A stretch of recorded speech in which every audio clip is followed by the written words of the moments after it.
welcome back to my channel. I hope you all are doing good. This is the session, probably the last session on our healing agent topic or the playlist that I'm creating in my channel.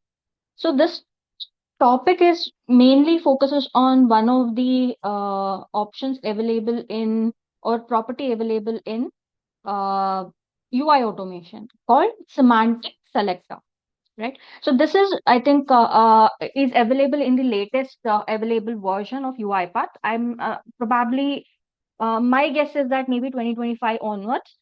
It may not be available for 2024 versions. Just check once. If you have it, well and good. Okay. The topic I'm going to explain here is how to use or how to work with this semantic selector and where you can find this semantic selector. Okay. Now, you have seen in my previous session where I have talked about activities like verify execution, right? Or properties like verify execution. So over there, I have built an app or I have built a website which basically helps me to perform demo sessions. So as you could see in the screen right now, it's just a simple website where you just click on start button. If I refresh this, click on start button, you just have to enter, say, let's automate something like this, some name and submit it. You get this information. So it's a simple website. There is no database or anything is linked to it.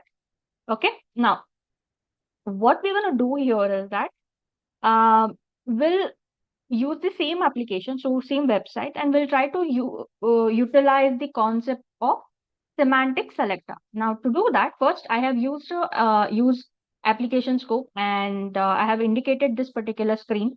Yeah. Now, let us use click activity.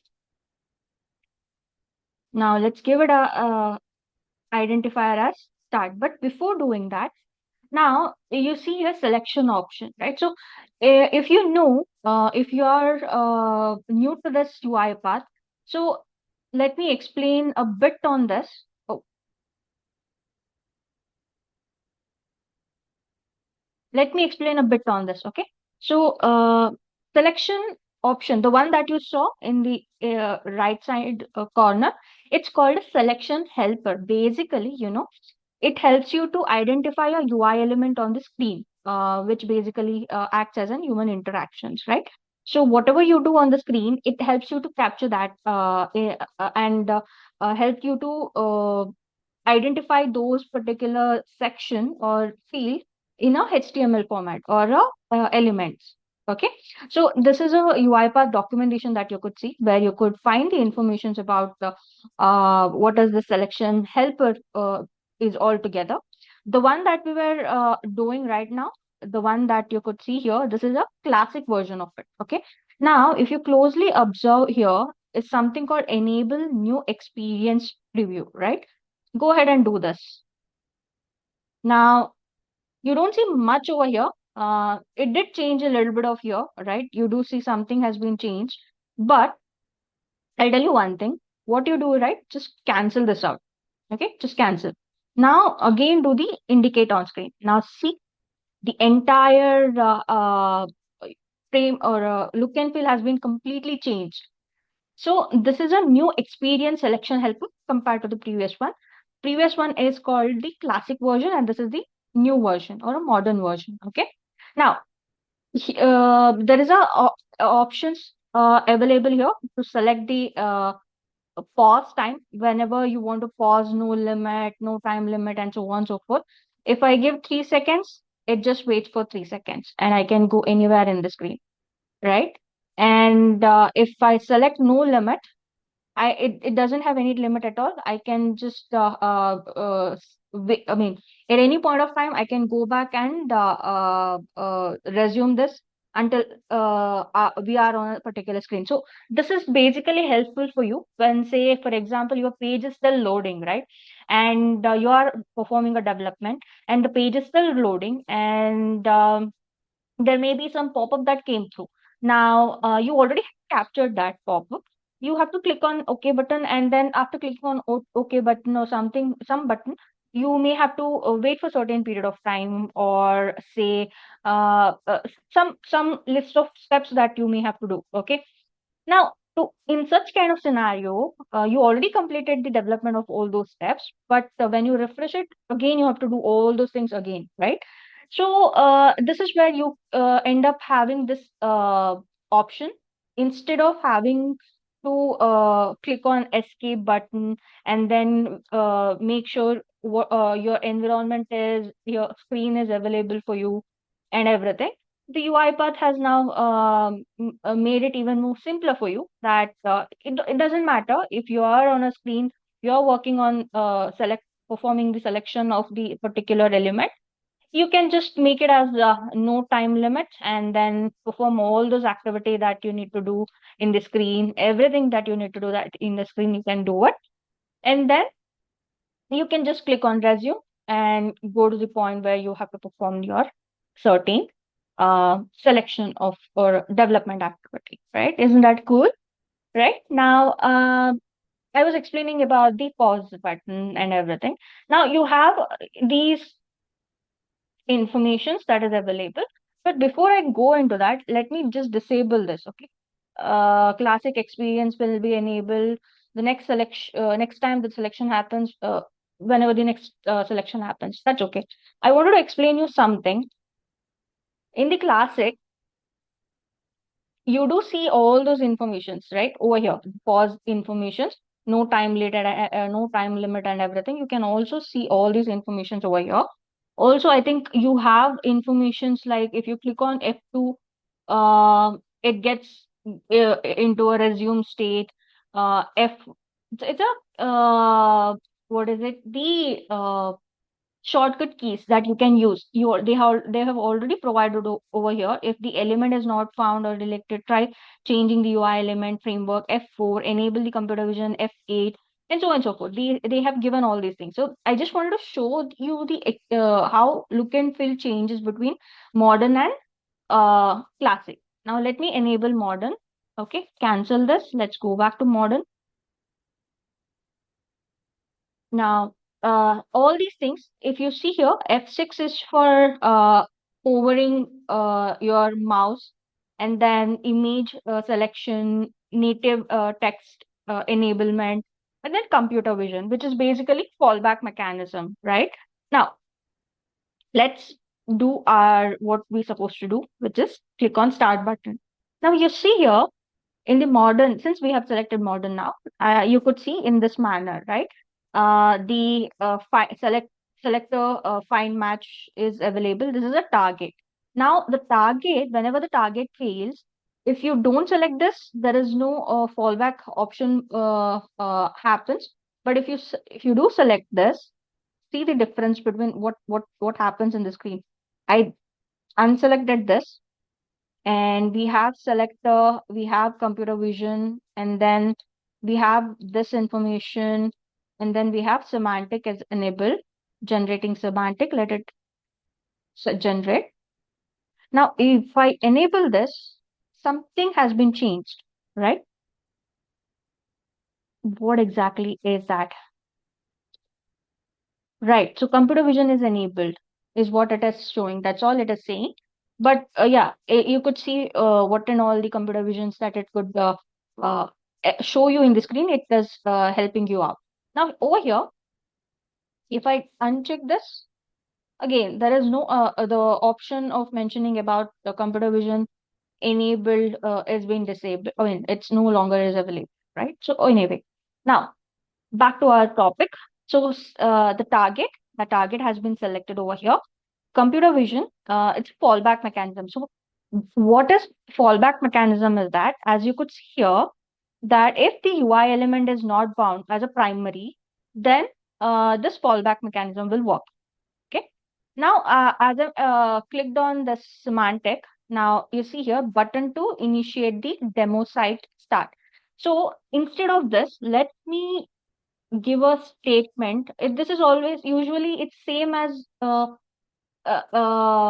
your say if you worked on generative classifier or extractor, document understanding, right? Over there, you provide a natural language information, right? If you want to have an invoice number, how do you mention over there?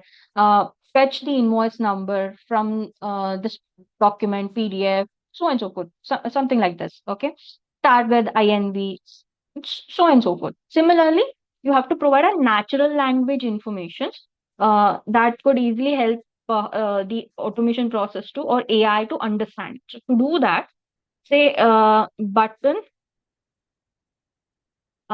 start button named start. Okay, click on button named start. So that's it. That's all I need to do. Now I have done this, right? Now one more thing I'll show you, right? So if you see here that uh,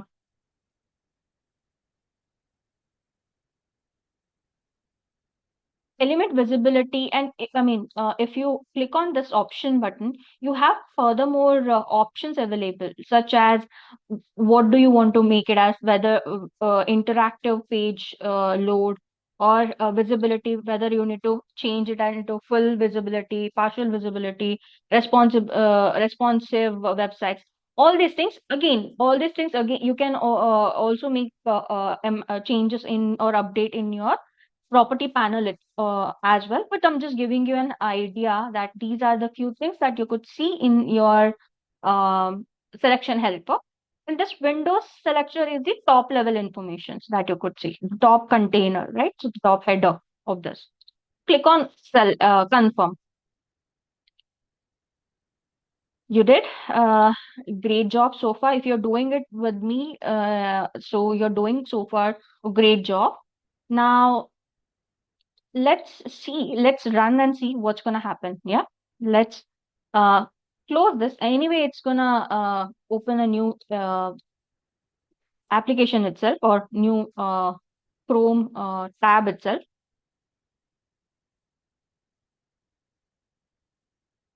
Okay, just a second. Let's do one thing. Let's make it as open, always open, resize, maximize it. Yeah, that's close. We have any close option? Yeah, we do have it over here. So let's say never close it. Okay. We just want to see what's happening, right? Now it has opened. Now it has clicked on it, right? So the application works only when you click on start button. These information will come into picture. So it did click on start button. Now let's do one thing, right? So if I go to target and if I scroll a bit down, and let's I know this selector works, but I'm just making uh, update in the selector that it should fail. And now, as per if you recall, I'll just go back to this edit screen. Now, as it says, it's supposed if it fails, it's supposed to fall back, right? So let's see if it fall backs.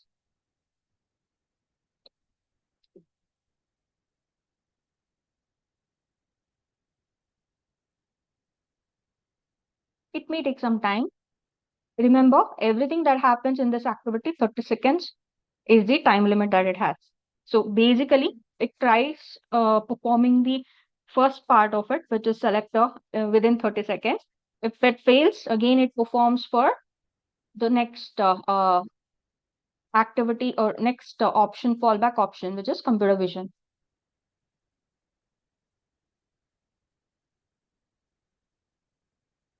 See, it did. It took some time. If you remember earlier, it was very fast. Now it took some time, right? And you do see that target was found. However, the fallback, I mean, using the fallback method, but it failed with the selector, right? Now let's do one more thing. This is the information, right? The CV or computer vision. Now I have made changes in the computer vision also. Instead of start, I gave some other information, value SEASRT, something like that. Now, what it's supposed to do, the healing semantic selector, which is basically healing agent, should work. Let's see if that works.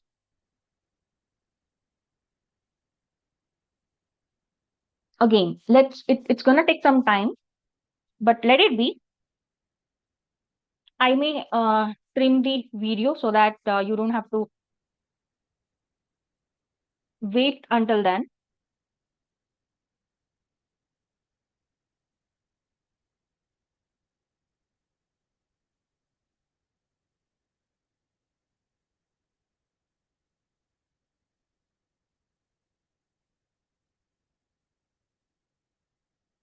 It worked. Now, unfortunately, I don't think we able to get the message over here. But as you could see, it without fallback, without the target, it did work semantic. But the one thing that you need to remember is that you cannot always give only one semantic. Okay, I mean, if for example, what I meant is you cannot uncheck all these things. But you see, this will not work or it will not enable you. It throws an error.